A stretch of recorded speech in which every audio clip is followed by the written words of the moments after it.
மாவட்டத்தின் புறநகர் பகுதிகளான அன்னூர், மேட்டுப்பாளையம், காரமடை, பெரியநாயக்கன்பாளையம் உள்ளிட்ட பகுதிகளில் டாஸ்மாக் கடைகள் செயல்பட்டு வருகின்றன.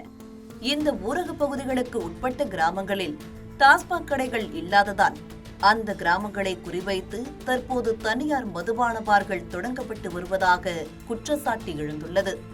மேட்டுப்பாளையம், அன்னூர் ஆகிய பகுதிகளில் விவசாய பணிகளே பிரதானமாக இருக்கும் சூழலில் அண்மை காலமாக ஆட்கள் பற்றாக்குறை நிலவுவதாக கூறப்படுகிறது. இந்த சூழலில் தனியார் மதுபான பார்கள் தொடங்கப்படுவதால் விவசாயிகளும் விவசாயமும் பாதிக்கப்படக்கூடும் என்று கிராம மக்கள் அச்சம் தெரிவிக்கின்றனர். அரசு டாஸ்மார்க் இல்லாமல் மேற்கொண்டு வருமானம் வரணும், மக்களை குடியாரன் ஆக்கணுங்கிற காரணத்தினால கிராமங்கள் தோறும் 11 to 11ங்கிற மாதிரி பாரை ஆரம்பிச்சிருக்காங்க. இப்போ கிராமத்து மக்கள்லாம் வேலையை சார்ந்து இங்கே ரிட்டர்ன் போகும்போது தான் குடிச்சிட்டு போகிற மாதிரி நிலைமை இருந்தது. இப்போ அவங்கவுங்க ஊர்லேயே டாஸ்மார்க் வந்தங்காட்டி அவங்க அங்கேயே குடிச்சிட்டு ஏற்கனவே கிராமப்புற பகுதியில் வேலை வெட்டிக்கு ஆள் இல்லை, விவசாயிக்கு ஆள் இல்லை, நிறையா பஞ்சாயத்து போயிட்டுருக்கு. இந்த ஆளுங்கட்சி போன ஆளுங்கட்சி இருந்தப்போ டாஸ்மார்க் மூடணும், கருப்பு கொடி ஆர்ப்பாட்டம், போர்டுகள்லாம் வச்சு இந்த முதலமைச்சர் ஸ்டாலின் கூட ஆர்ப்பாட்டம்லாம் பண்ணிகிட்டு இருந்தார்.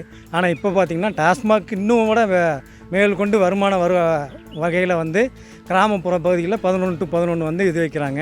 அந்த 11 to 11 மட்டும்தான் பேராக இருக்குமே தவிர அங்கே 24 மணி நேரம் சரக்கு கடைக்கு போகுது. மக்கள் இன்னும் வேலை வெட்டிக்கு போகாமல் எங்கேயும் போகாமல் இருக்க போகிறாங்க. இனிமேல் இதை நாங்கள் வன்மையாக கண்டிக்கிறோம். கோவை ஊரக பகுதிகளுக்கு உட்பட்ட கிராமங்களில் டாஸ்மாக் கடைகளை விட தனியார் பார்கள் அதிகரித்து வருவதாகவும், இதே நிலை நீடித்தால் விவசாய தொழிலுக்கு ஆட்கள் பற்றாக்குறை ஏற்பட்டு விவசாயம் மிகப்பெரிய அளவில் பாதிக்கப்படும் எனவும் கிராம மக்கள் கவலை தெரிவிக்கின்றனர்.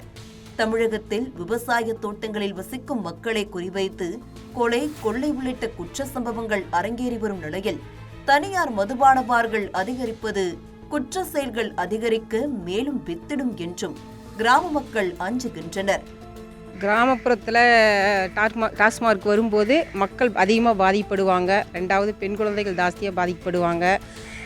ப்ரைவேட்டுக்கு கொடுக்கும்போது மகளிர் பாதிக்கப்படுவாங்க. கிராம சைடு போகும்போது விவசாய நிலங்கள் பாதிக்கப்படும். சட்ட ஒழுங்கு பாதுகாப்பு கம்மியின்மையாகும். ஏற்கனவே ரொம்ப சட்டம் ஒழுங்கீனமாக போயிட்டுருக்கு. மெயின் பாதிக்கப்படுறது பெண் குழந்தைகள். இதனால் பெண் குழந்தைகள் பாதிக்கப்படுவாங்க. அதனால் ப்ரைவேட்டுக்கு கொடுக்க வேண்டாங்கிறது மகளிரோட வேண்டுகோள். அதுக்குண்டானது கவர்மெண்ட்டு எங்களுக்கு சப்போர்ட் பண்ணி நல்லது பண்ணி கொடுக்கணும்.